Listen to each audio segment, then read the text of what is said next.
খারাপ মেটিয়া বুরুজের মানুষজন বলছে পিসিও হারবে, ভাইপো হারবে, তাই ড্যামেজ কন্ট্রোল করার জন্য পিসি ভাইপো দুজনে মেটিয়া বুরুজে এতদিন আসেননি।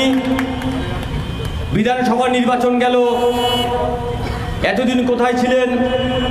মেটিয়া বুরুজের মানুষের প্রতিদিন যে জীবন জীবিকার যন্ত্রণা, এতদিন আপনি খোঁজ নেননি।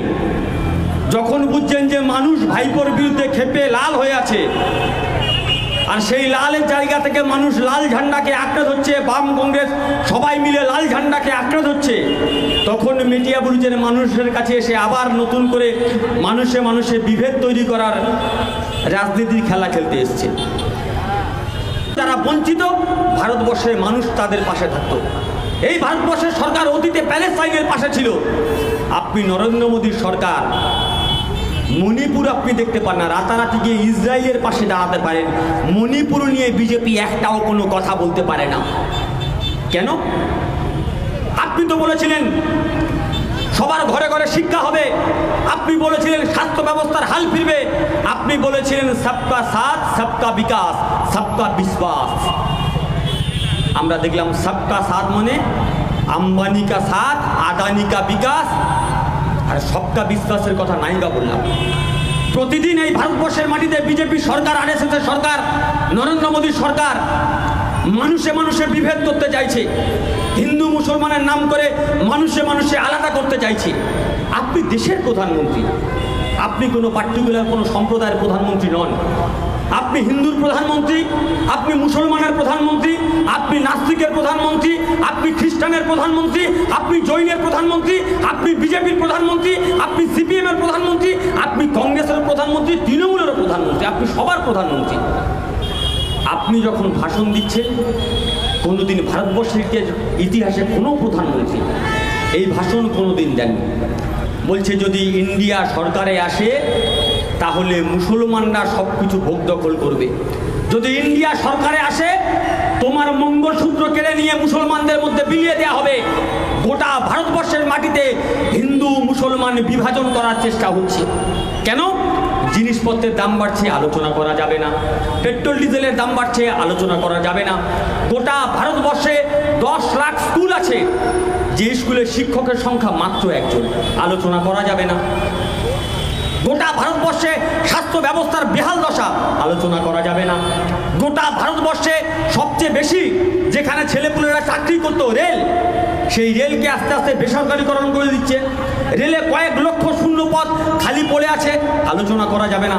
ভারতবর্ষের জল, জমিন, জঙ্গল প্রতিদিন আম্বানি আদানিদের কাছে বিক্রি করে দেওয়া হচ্ছে, আলোচনা করা যাবে না। তাহলে কি নিয়ে আলোচনা করবে? বললো কেন হিন্দু মুসলমান নিয়ে আলোচনা করো, কেন রাম মন্দির হবে কিনা, বাবরি মসজিদ হবে কিনা এই নিয়ে আলোচনা করো, কেন? ওরা তো স্লোগান তোলে, এ তো আভি ঝাঁকি হ্যাঁ কাশী মথুরা বাকি হ্যাঁ, এই নিয়ে আলোচনা করো। আমরা প্রশ্ন করতে চাই, প্রধানমন্ত্রীর কাজ কি মন্দির উদ্বোধন করা? মুখ্যমন্ত্রীর কাজ কি মন্দির উদ্বোধন করা? মুখ্যমন্ত্রী যদি মন্দিরের ফিতে কাটে, দেশের প্রধানমন্ত্রী যদি মন্দিরের ফিতে কাটে, তাহলে কারখানার ফিতে কাটবে কারা? স্কুলের ফিতে কাটবে কারা? কলেজের ফিতে কাটবে কারা? হসপিটালের ফিতে কাটবে কারা? এই নিয়ে কোনো আলোচনা করা যাবে না। আসলে বিজেপি, তৃণমূল ভালো করে জানে, মানুষ যদি অন্ন, বস্ত্র, বাসস্থান আর স্বাস্থ্য, শিক্ষা, কর্মসংস্থানের কথা বলে, তাহলে বিজেপির দোকান বন্ধ হয়ে যাবে। তাই প্রতিদিন ধর্মের ভিত্তিতে মানুষকে ভাগ করো। ওরা দিল্লিতে স্লোগান তোলে, হিন্দি হিন্দু হিন্দুস্তান, মুসলিম যাও পাকিস্তান। আমরা বিজেপিকে প্রশ্ন করতে চাই, কেন যাবে পাকিস্তানে? যদি পাকিস্তানে যাওয়ার হতো 1947 সালে যখন ভারতবর্ষ স্বাধীনতা লাভ করে, দেবেন না। সিপিএমে ভোট দিলে বিজেপির সুবিধা হবে। আমি তৃণমূলের বন্ধুদের কাছে প্রশ্ন করতে চাই, মানুষ তো তৃণমূলকে ভোট দিয়েছিল বিজেপিকে আটকাবে বলে।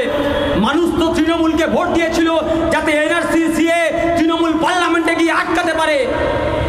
আজকে ম্যাডাম এসছে, আপনি ম্যাডামের কাছে জানতে চাইছি, আমি এই লোকসভা কেন্দ্রের বিদায়ী সাংসদের কাছে জানতে চাইছি, যখন এনআরসি, সিএ পার্লামেন্টে পাশ হচ্ছিল তখন আপনার দলের সাংসদরা কোথায় গিয়েছিল?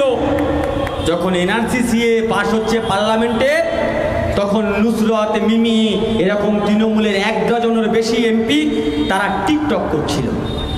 আপনাদেরকে টিকটক করার জন্য পার্লামেন্টে পাঠানো হয়েছিল, না বিজেপিকে আটকানোর জন্য পার্লামেন্টে পাঠানো হয়েছিল? আপনাদেরকে পার্লামেন্টে কেন পাঠানো হয়েছিল? যখন এনআরসি এর মতো কালা কানুন ভারতবর্ষের মাটিতে এই সরকার লাগু করতে চাইবে, তখন রাজ্যসভায় লোকসভায় তুমি তৃণমূল গিয়ে বিরোধিতা করবে। একবারের জন্য বিরোধিতা করলেন না। আজকে লোকসভা নির্বাচনের সময় এসে দরদি সাজার চেষ্টা করছেন। পশ্চিমবঙ্গের মানুষ বুঝতে পেরেছে, এই মেটিয়াবুরুজের মানুষ বুঝতে পেরেছে, তাই প্রতিদিন বিজেপি তৃণমূলের সেটিংয়ের বিরুদ্ধে মানুষ ঐক্যবদ্ধ হচ্ছে। সেটিং কোথায়? দেখবেন একটা বাড়িতে একটা বাবার যদি একটা ছেলে আর একটা মেয়ে হয়, অনেক সময় ভাই বোনের মধ্যে সমস্যা হয়, ঝগড়াঝাটি হয়, ভাই বোন কথাবার্তা বলে না, কিন্তু বাবার বিরুদ্ধে যদি বাইরের কোনো লোক কথা বলে